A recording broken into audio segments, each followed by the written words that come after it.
and be professional today. So I'm Jay Ferracane. Thanks for attending Caffeinated. We've been doing this, man, coming up on, if it had been continuous, 8 years. We had a little break with that thing called COVID. I run my own graphic design studio. You're sitting in the studio at CMCI. It's a graduate program that focuses on design and making for digital. That is an offshoot of the University of Colorado. So thank you to them for letting us use their space. And also, the whole time that we've been doing this, long time I ran it kind of all by myself. And this year back, we've had some great sponsors. So TDA Boulder, if you guys know them, rad agency here in town. The Coffee Ride, thanks Josh for all the awesome coffee. Buck Ross and crew for recording this. You can't always check us out if you miss an episode. This is a First Friday event, by the way. And if you ever do miss this, it's always on YouTube and on Vimeo, and you can catch it there. Month of Modern, thanks to them, and Pro Photo Rental for giving us awesome equipment to do this every month with. And then snappy little numbers. When you do get to see our YouTube or Vimeo capture of this, we have our own theme song now, so it's pretty awesome. Yeah, for years we hacked and stole music for a long time. So hi Steve. Hi. How are you? So okay. Today we're really fortunate to have type designer, dad, husband, cyclist, musician. He does lots and lots and lots. And now recently, all things Matteson typographics. He's repping his own brand today. That's what you got to do as a designer, the amazing thing about Steve is he's responsible for so many of the fonts that if anyone in here's job uses fonts, you've probably used his fonts, and we're gonna get into those today. And so many mediums and so many brands. And I think I first came across you. I think I've even told you this story, and you're like, I don't know what book you're talking about, but it was a book either on like industrial design or production or something. And they mention you in it, and I was like, "Where is this guy?" And I find out that you live like right here, and I'm like, "That's amazing that this guy with this background is right here." And I think I emailed you, and you responded, and I was just like, "This is amazing! It's the best." I think that's one thing I love about the Colorado design community is that we can have that effect. Everybody in this room should go out and meet other people and say, "Hey, you're doing a great job," and how can we do cool things together? And so anyway, I did. I think I emailed you. You sent me back this great response, and then we had a couple lead ups. I actually went to he does some great type talks out in Lafayette. Yep. And then Steve was queued up to be a guest here on our show pre-COVID. And I don't know if you guys were at the Ben Roy. He was a comedian and a punk rock singer. That show kind of was off. He went a little crazy, and it was amazing. It was super fun to be a part of. But Steve was in the audience kind of checking it out if I want to do this. And I'm like, he's never coming back, but here he is. So thank you very much for joining us. We're super excited to have you here. I thought I'd be the yang to his yin. Yes, as far as, yeah. Right. Well, it's nice to have that. I'm going to kind of run through a couple things here as we get into your background. But when you start looking at some of the people that you've done work for, these aren't small brands. I think that the ubiquity of your work is what really kind of always impressed me. Just a couple looks at some of the fonts that you've done: Revivals on Futura, Open Serif, Droid, Open Sans, Seago. All kind of running its way around from Google and into Microsoft and all that kind of stuff. And I think that it was really interesting to me. I look at all this stuff, but I always, as a creator myself, I always wonder, how did you get to this? And so, let's start in the beginning. Right. How do you get started in type design? Well, I had a kind of a circuitous path to type design where, as a kid, I was into lettering, and I tried to do calligraphy. I just loved to draw. My dad, I think, was smart enough to say, kind of like looking at a musician, like, you're never going to make it at that. Maybe you should try printing, because printing is sort of, you've got to be able to communicate with graphic designers. You've got to have a sense of art, whatever. So I went to school and learned to be a manager in a great big printing plant, but that was the intention. But what I liked was the letterpress department, where everything was done. It was all Luddites. And we did everything by hand, and we kerned with a miter saw. We literally filed letters down to fit them together. So it was very Is this preschool? Are you in school at this time? Okay. I'm at RIT, Rochester Institute of Technology, and at the time it was the best school for printing in the world. We had people from all over the world coming there to learn how to run their parents' print shops, the family business and whatnot. But it really kind of, I got to the point where I did enough summer jobs where I was like, I really don't want to be in this industry per se. I like the art behind all of this. I really like the working with your hands in letterpress. I like calligraphy. There was some crossover with the graphic design school, so I was much more on the design side, and got hired away to do, at the time, font engineering was very important because we were talking about screens that were really low resolution in 1988, and black and white pixels, no grayscale. It was all, putting bricks together. It was on or off. Yeah. Yeah. So there was a lot of engineering involved in getting a typeface to look good, and I'd spent 2 years doing that, and then got an opportunity to work for Monotype on the Microsoft Core fonts for Windows 3.1.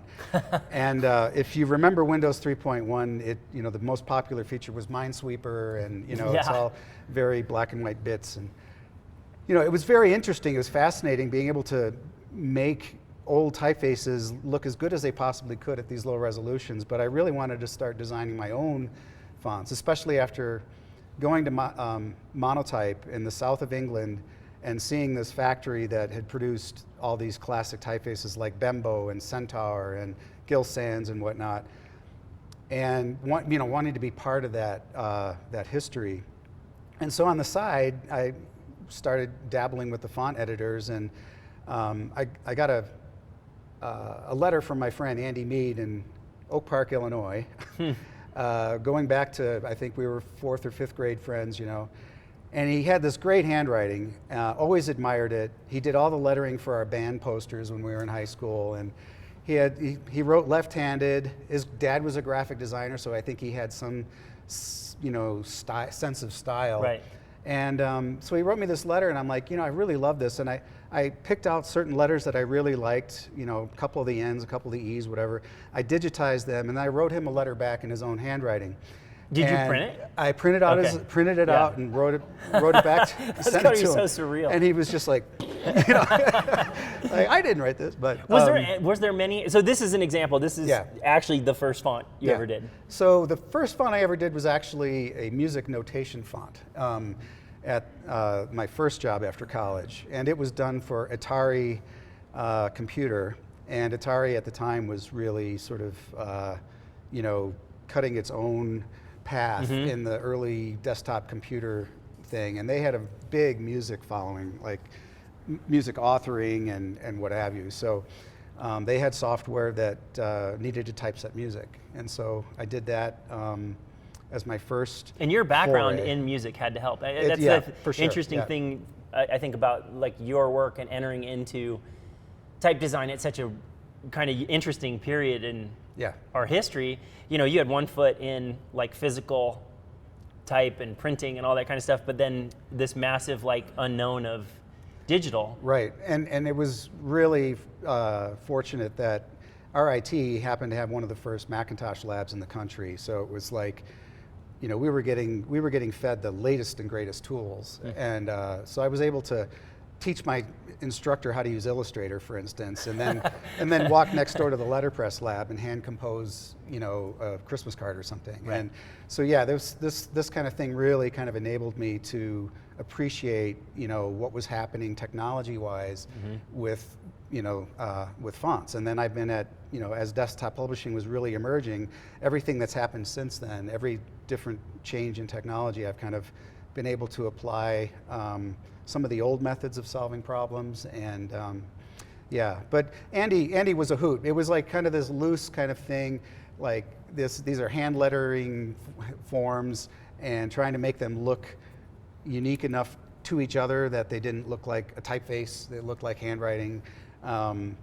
Because all the day long I was working on text typefaces, which are very, rule oriented and alignments and stuff. So it was just kind of a loose experiment. And well, it's kind of fun that the more we've gotten to know each other that, I think you get known for a lot of your more straightforward fonts, and then every once in a while I'll say something that you're working on personally, and it's almost probably a vent as a counter to a lot of that stuff, that you see something in here that, because I think most type, I don't even want to say type nerds, but like people who are like snooty about type would probably poo-poo in some way handwritten fonts. Most right? of my work, I think, Yeah. is poo-pooed by the snoops. That is definitely not true. Well, and you know, as we were talking, there was this quote in an interview with you where you were talking about one of your mentors, Chuck Bigelow, Yeah. and he had said this thing that today's type designer ought to aim for designs that are made for specific needs. And I think the really interesting thing about that is that a lot of times, it's very, at least it's more, and maybe this is just because of my background, you know, if you're going to make a logo, it of course has to be have a purpose. If you're going to make a product interface, that has a purpose. But it's kind of I think it's a little bit of a leap for us to kind of really realize that, hey man, most of those fonts were built for a reason. Right. And so like, it's really interesting, you know, because you talk to any designer, and a lot of times they're like, I picked it because the way it feels, Yeah. right? It felt modern, it felt strong, whatever that was.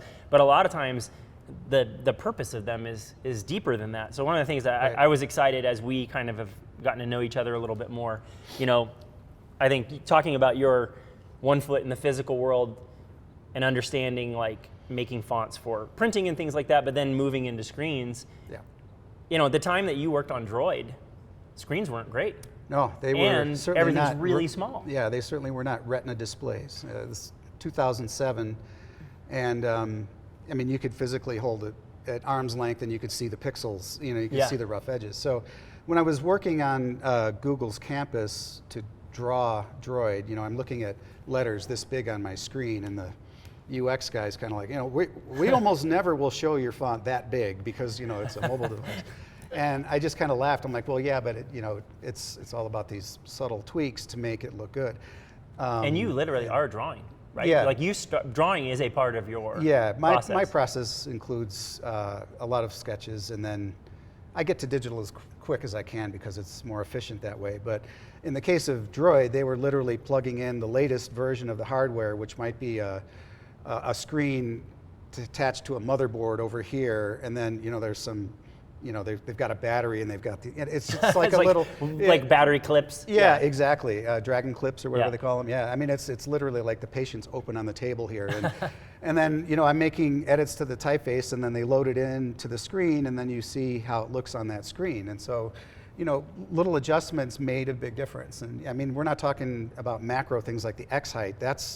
That makes a big difference. But even just kind of the way a character terminates or something, the edge of, or the end of a stroke may be really fuzzy, or it may be really sharp. And so little adjustments. In certain sizes, that changes too. Yeah. You know, like if you everyone's had that effect, you get ready to present to a client, and you load your PDF up at some weird, Yeah. you know, magnification, and Yeah. then all of a sudden you're like, all the letters like blocked, and the baseline's all off and stuff like that. Yeah. When you get in and you take on a project like something like Droid, and you approach that, like just knowing your background and that there is always this consideration of what's the emotion in it, and then also some of the true stuff that a type designer should be considering, like the subtleties in it. How are you managing all the decisions around legibility and all that kind of stuff? Where does that weigh in the beginning of it all, or is it kind of discovered along the way? It's sort of a little of both, but I mean, I think any type designer with any experience will come to the project already with preconceived notions about how the spacing should be and how tall the X height should be, and little things like that. Well, big things like that. But then, depending on the use case, like especially with these earlier screens, you really had to work in tandem with the output device. And the same happened with Seago, the typeface I did for Microsoft. It was originally for the user interface, and they were trying this new rasterizer called ClearType, which is the thing that fills in your vectors with pixels. And ClearType was a pretty cool technology at the time, and they needed a new user interface typeface, which I went at from a humanist perspective versus a grotesque, and we can maybe talk about that. Yep. But that was sort of it needs to be legible, and I know from tradecraft that humanist designs are more legible. And then from there, looking at, you know, drawing the type, generating a font file, putting it on a screen that's using the ClearType rasterizer and saying, well, is this working, or is it too fuzzy or too whatever, and then going back and adjusting the drawings. So Seago had a lot of that. And today you'd never know it because the resolutions are so Right. good that, there's really, I mean, there's still need for that kind of refinement, but it's really not as near as crucial to what the user's going to see. Well, and in that act, too, like we had this discussion, type designer, typographer, what's the right name, and you do all of it, though. You have to, right, as a part of your testing method, that you're considering all the forms in their individuality, but then it requires the practice of typography to go put it all together and see what that is starting to hang together like. Yeah, it's always good to give a definition of one versus the other. Like, people will call you a typographer even if you're maybe just a type designer. I don't do a lot of typography, like fancy experimental typography or what have you, but everybody here is a typographer. You're setting up your pages. Even if you just go with the defaults, that's a conscious decision to say the defaults look fine, but you could be a typographer and interact with the typeface and get some sort of creative benefit of that. But typography is the art and the art of placing and arranging text in letter forms. So basically, everyone's a typographer. A type designer is the person making the tool. So it really is, there is a good distinction there. And not every not every type designer is a good typographer and vice versa. I mean, it's just, but yeah, we do have to, people like typography because it's full of rules. Like, right. I just listened to a lecture of a friend of mine, and he said, people who like typography tend to like rules, and they feel like if they know the rules the best, then they're the best typographer. And that's how they can distinguish themselves from others. And there's an element of truth to that, but like a musician, you can know all the notes, but you don't know what order to put them in.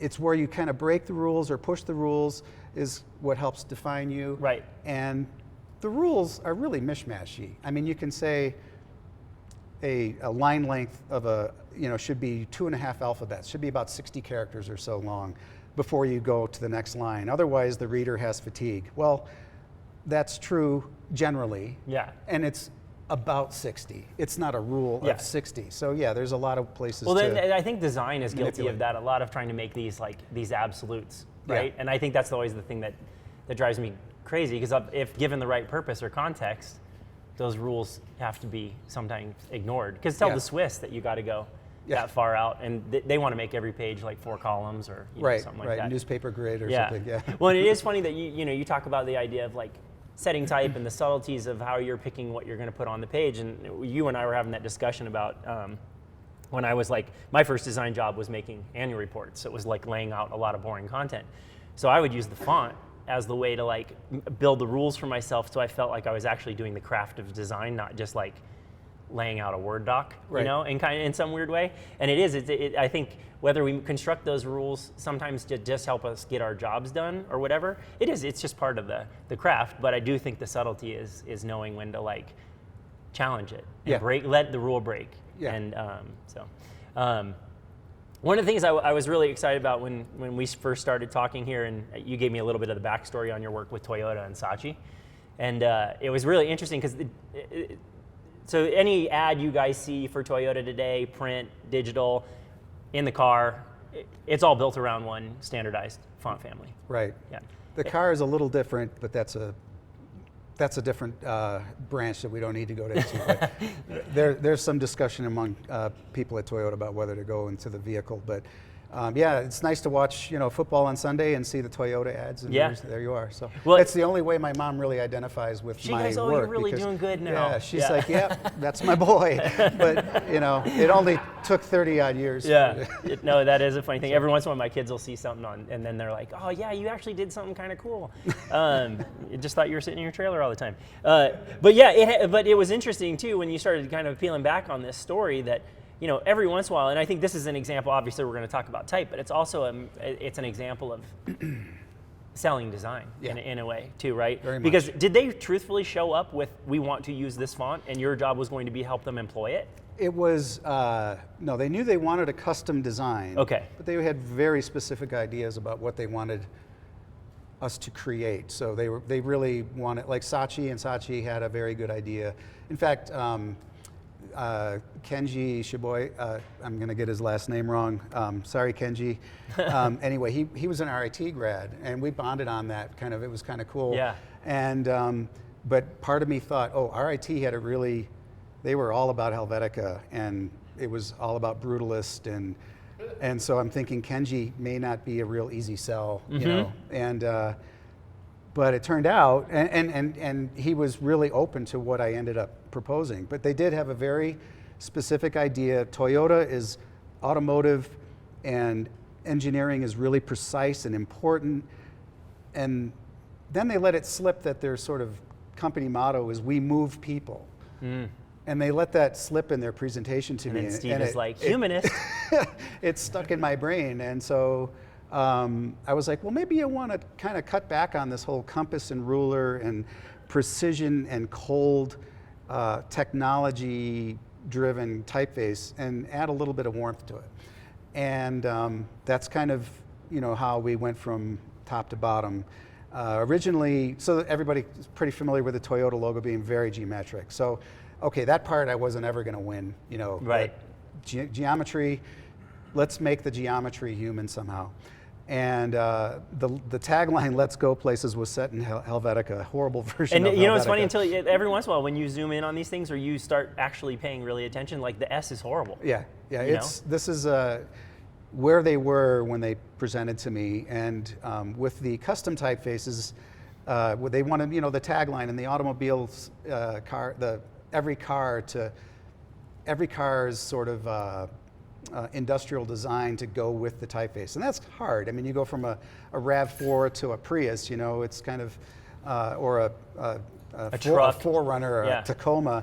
Yeah, it's kind of hard to, you know, encompass all of that under one type style. But I was like, the underlying factor is a human is driving all of these, and a human needs to be able to read this, and you want to convey movement where everything they kind of proposed from a geometry standpoint and technology standpoint looked very static, and like the capital C of a typeface that they presented as an idea was closed in on itself. So it's, you know, all your energy stayed in it. Right. And so what I was trying to point to them is the terminals of the letters can lead to the next character, and, you know, actually help legibility as well, instead of reading letters as individuals, but let them draw the eye to the next place. So, yeah, it was. I think you did. They were blown away. They were like, "You didn't make what we wanted, but we like this better." And that was like the best compliment. Yeah, it was the best compliment I could ever have. And you know, at first I was nervous about it, but I really felt deeply that it was the right way to go, and I think that came across in my pitch. And you know, they were like, "Okay."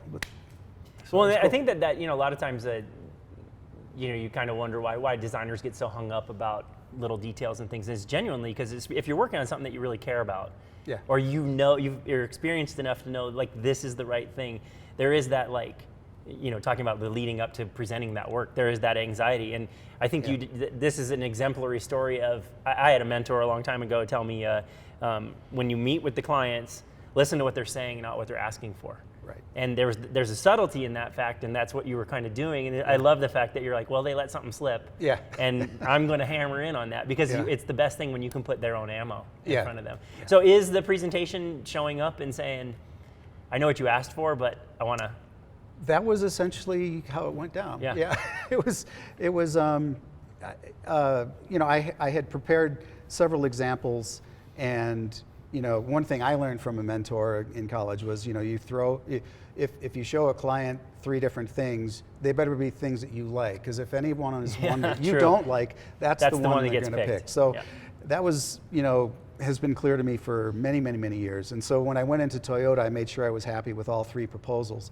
But I really hammered in on how mechanical you could be if you get stuck in this whole geometric thing, and what you can do, you know, and you know, I gave them basically 3 grades of of humanism added in, sprinkled in like spice, Right. and they went to the most extreme sort of route. Yeah, so it was. Well, and I think it's telling, and you know, like this, we're only looking at, you know, one example here, but when you look at that, what, you know, is being rendered on that other page, it's a massive family, Yeah. and all of the weights and the way that they get to assign Yeah. such a complete family, Yeah. that's what lets it do And a lot of its work that's too. a wonderful thing that you bring up, because Kenji really dialed into the fact that you could use the weights of the fonts to really pair with the cars. The Tacoma is bold. Yep.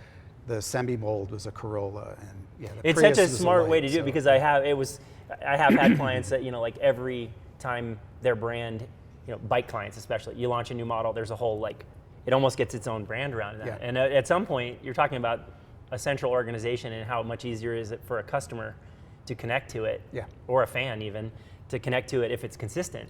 And this does that win of, hey, we have variability, Yeah. but it's also recognizable and consistent. So Yeah. that was a super win.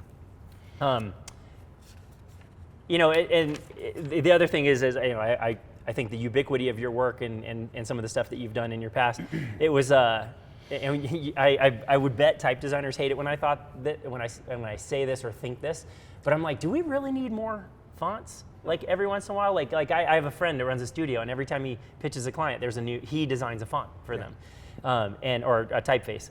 And the interesting thing to me is, because you could say the same about graphic design. Do we need more logos? Do we need Right. more websites? Blah, blah, blah. And I think the answer is, of course, or we'd all be penniless and wouldn't be doing talk shows on a Friday morning.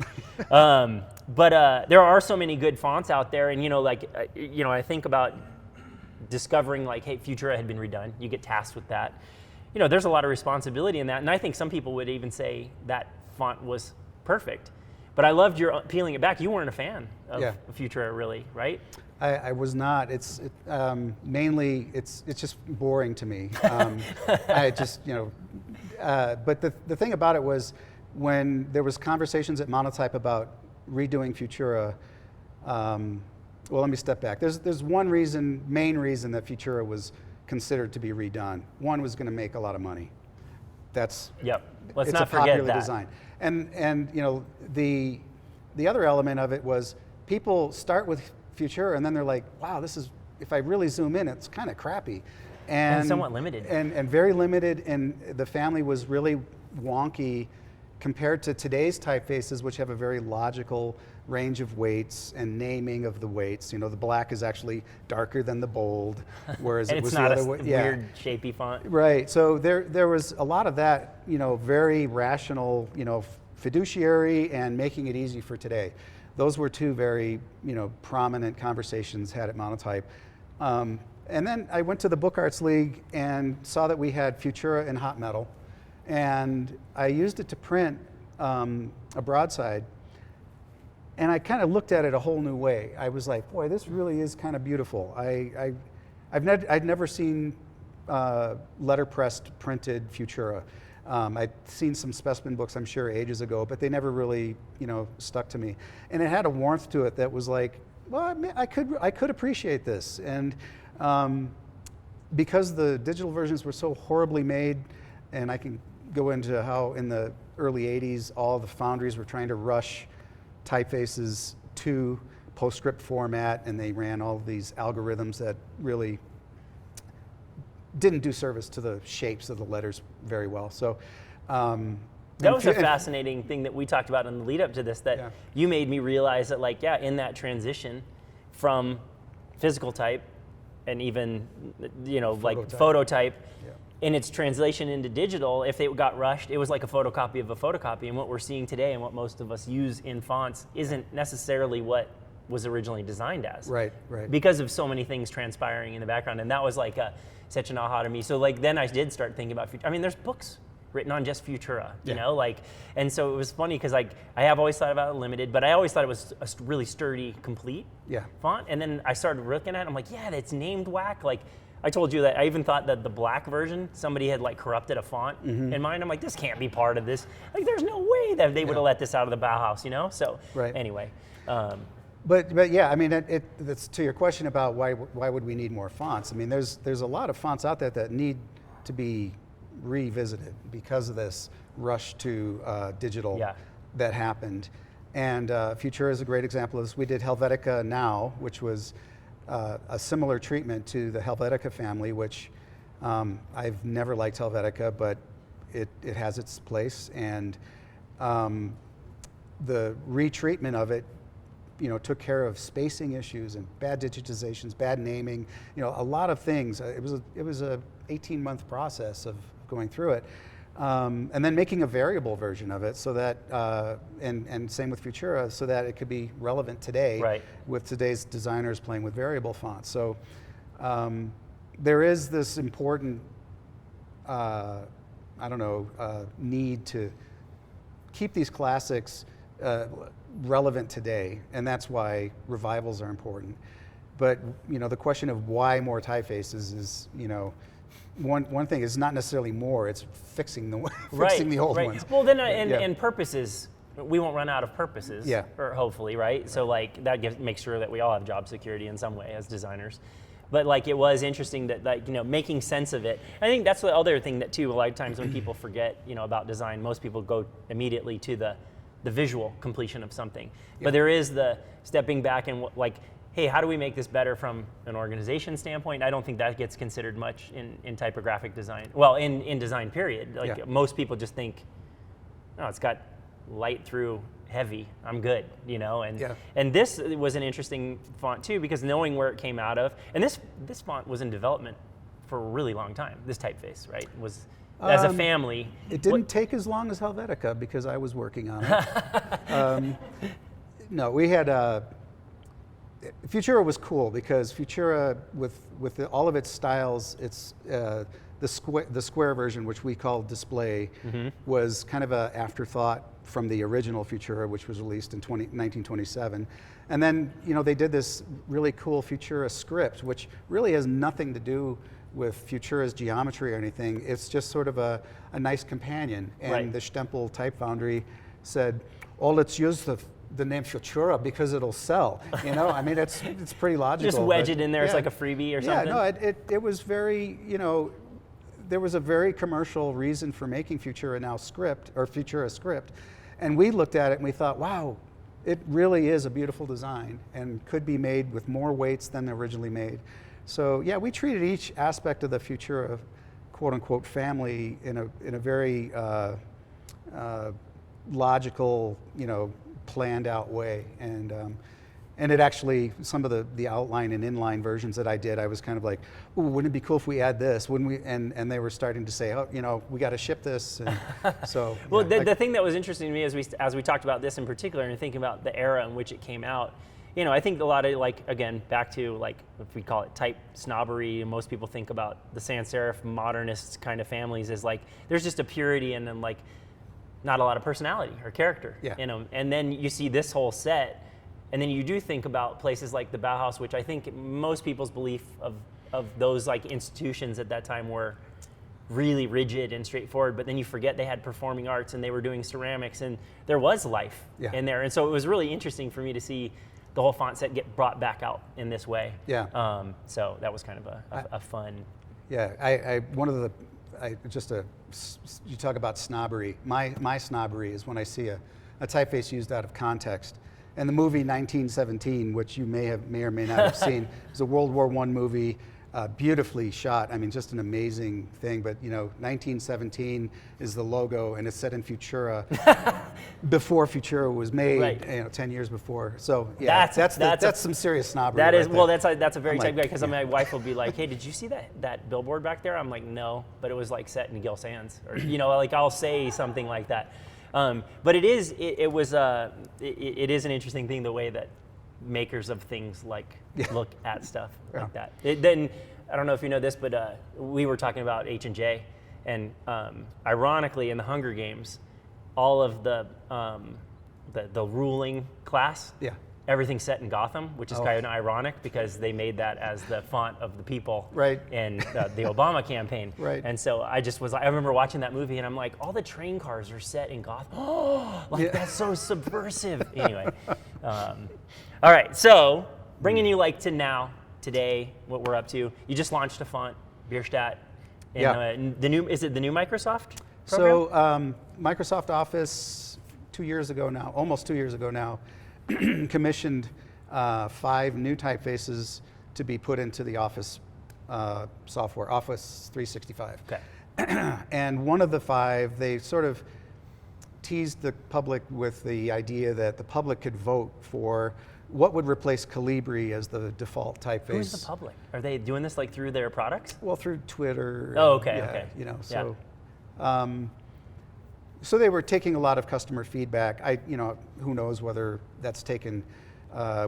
I'm sure it's taken with a grain of salt. Yeah. And there's experts at Microsoft who do vision research, and they really know what they want. Right. And so, but we'll let the public give some idea too. I mean, So they feel like they're participating. Yeah, in yeah. some I mean, way. it makes sense. And so, there were 5 designs asked for, and they asked for specific genres.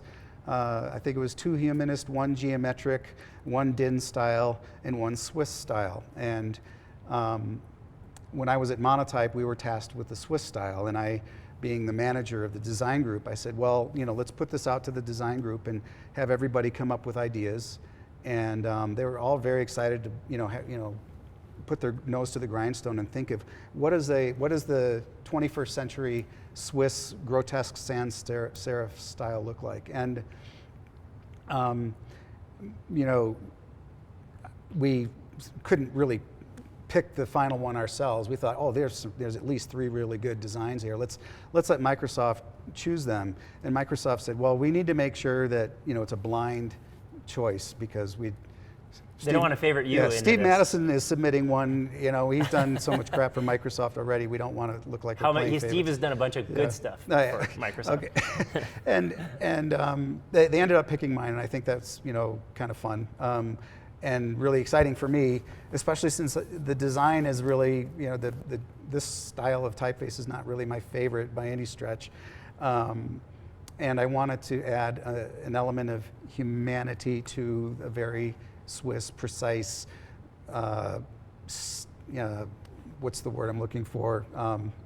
Brutal, static, rigid. brutal, yeah. So, I designed Bierstadt, and they put it in the collection of fonts in Office 365, and eventually it was supposed to announce in the fall, but coming up next year at some point, they're going to announce which font is going to replace Calibri as the default. So we're, sitting tight with that. Well, and it was funny as we were getting ready to start re-engaging because we knew your talk was coming up, and I went to your website and was like, we both serve time in the Bay Area, and I actually taught my kids to ride bicycles at Arastadero, and I wanted to put these 2 on a slide together because I think Arastadero, which is a personal project, very humanist, lots of weight changes and that kind of thing in it. And then it was funny when you were telling me about Bierstadt, you're like, yeah, honestly, this is like super not my style. And there it is now being the one selected. But I think that's indicative of, we even talked about this a little bit earlier, but we as designers have to work on, not everything we work on we love in some weird way, but you still have the job. And that's where all of a sudden we quickly get out of art and become tradespeople in a way, right? Like not unlike a carpenter. Precisely. And I think it was funny because, we both love music. Yours is much more tasteful than probably mine. And but it was funny because like a lot of the music I listen to is based on ideas of subversiveness and how are we going to sneak one in. And I still think you did that in kind of your own way of like, I'm going to show these forms aren't, as brutal as they need to be and that kind of thing. And I think that shows that consideration or trade. Hey, I'm being tasked with the job here and it still has to do all the work. How can I incorporate the things I know? And that was always a fascinating thing about, but do you find, I guess the long ask is when you're working on something like Bierstadt, how do you make your way, how do you get through it? Is it having personal projects on the side or? Yeah, that's a big part of it. Certainly, Arastadero was the typeface that I was working on before Andy that never got finished.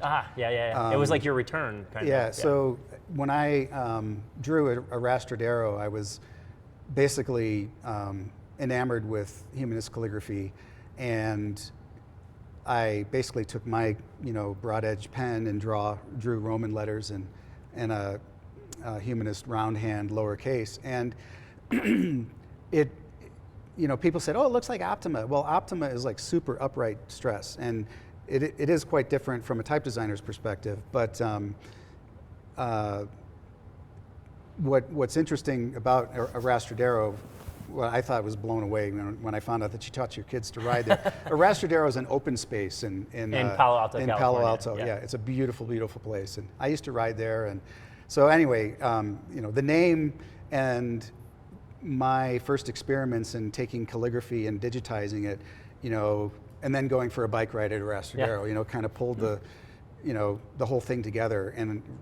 And yeah, 30 odd years later, it hasn't been finished yet. And I was going to release it, and then COVID hit and all this other nonsense. So it's sitting there ready to be released, but it is more representative of my personal taste than Bierstedt. Right. So. Well, and you know, like too, I think that the interesting thing in coming onto all this, and why it was critical to like you know put, you know, where is Steve now? You know, you're still doing like these going to be very public projects, but you're also kind of having the wherewithal of like, hey, I'm going to start working on stuff for myself, and whether it's in the print shop and that kind of stuff. And I think that that's a thing that when I talk to more creatives, most people like, oh, I'm super busy or whatever, but we're never too busy to be like working on these kind of things that in some weird way offset. Right. You know, if you're doing I'm going to go bury my soul and just get this thing done, That's right. but because I'm going to get paid really well. That's part of the job too, right? Yeah. But it is fun to see the where your real interests lie, and you know, like I guess the interesting part for me again, and this is never assume anybody, because like, you know, I'm like, oh, he's such a proven type designer and he's done all these great fonts and stuff. I look at a lot of your personal work and it has so much like flair and dare I say fun or character in it, and you can see it kind of going back to its calligraphic stuff, and that's usually not the thing you associate with like type nerds or snobs, right? In some weird way. Well, it kind of depends on what kind of school you've come from. There's, you know, what blew me away at RIT, for instance, was, you know, they were worshiping Massimo Vignelli. And well, that's my example of like a type nerd is like, we only have these 18 and you're allowed to use only those, and they all look the same. For Massimo it was 2. It was Bodoni and Helvetica, okay. and you didn't need to use anything else. And I thought, my God, how boring! You know, here it is in the type class, or the typography lab in the print shop. We had rows and rows of composing banks full of typefaces, and I thought, the graphic design school is teaching them to use 2. Yeah, you know, I thought, how expressive can you be? And you know, that's fine. You know, and that's how. And certainly, if you're a big designer and you pick 2 designs and you can use them really well, that can really be your trademark. But why teach students that? You know, it's teaching you to follow in lockstep with somebody rather than be yourself. You know, that's what you've got to sell your clients, is yourself, your personality, your own view of your own worldview. So anyway, that's why I got worried about when I heard about Kenji. I was like, oh no, he's a Massimo fan. So. Well, there is like a, I don't want to call it a trend, but there is, in the design world, I think the designers get hired in kind of one of 2 ways. One, you get hired as someone who is highly adaptable, and they bring a massive amount of, like, let's just call it vernaculars to whatever the project might need. And then there's other agencies that you'll go hire because you're like, I know what, I'm going to get this like really Kenji-esque type of approach, Vignelli. Like they're going to use those 2 fonts. It's probably going to be a lot of black and white and might have 1 color in it, you know. And so it's kind of an interesting thing. But I do appreciate that about your background in having more of that foot in the printmaking and hand world, because it shows up in a lot of the stuff you do, even when you're doing something that's like a more brutal font. Yeah, like anytime I do a very boring corporate design, I try my best to insert something, even if it's an ampersand. But then they're like, that ampersand's killing me, you know. So, you know, you're like, I tried.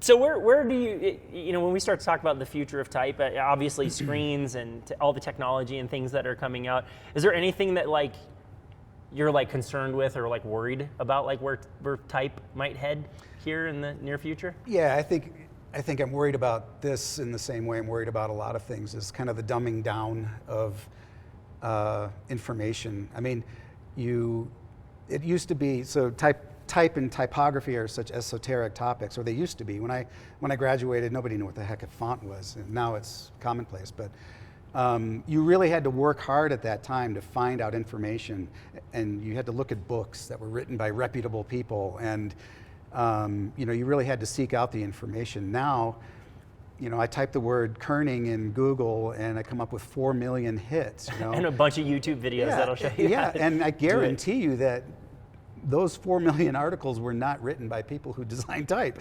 or maybe a very, very small sliver of them were. And so my fear, I guess, is that a lot of misinformation gets spread, rules get stated in ways that they're absolutes rather than it's got to be this way or whatever, and that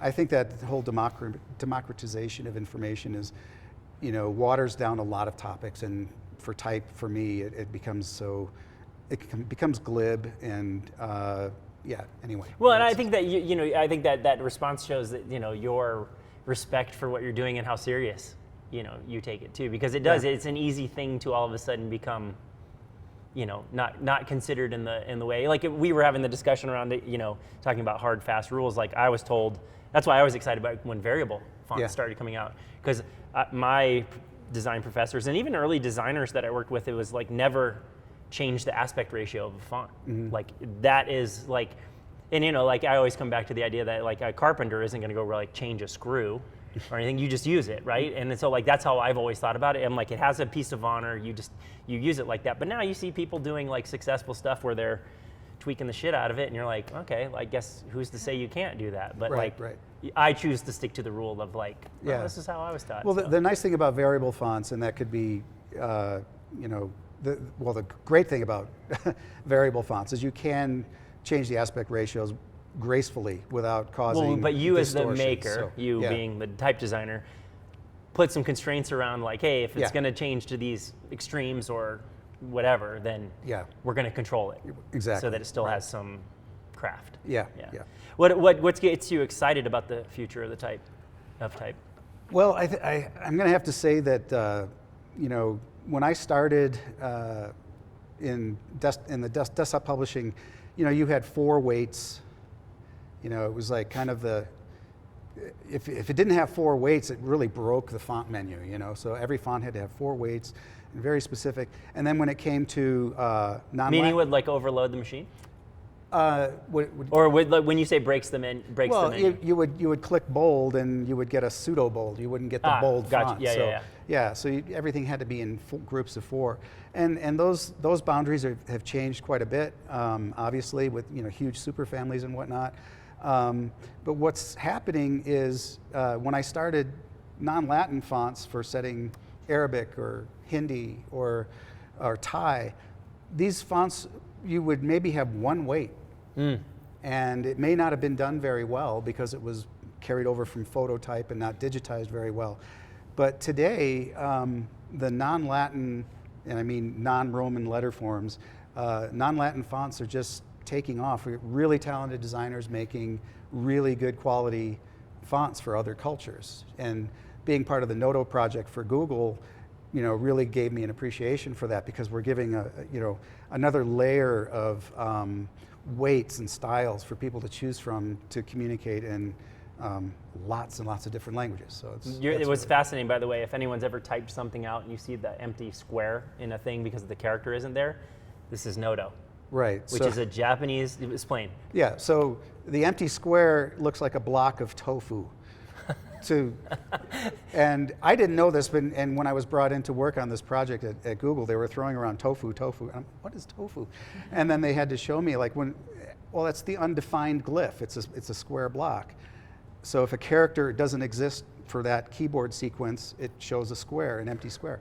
And they call it tofu. And I'm like, well, I would have called it, cracker or something. I don't know. But so no to means no tofu. And so if you see Noto fonts in your font menu, now you know. They were part of this big Google project to create a series of typefaces that cover every single written language or written script writing system in the world. So, yeah. Ironically named missing block.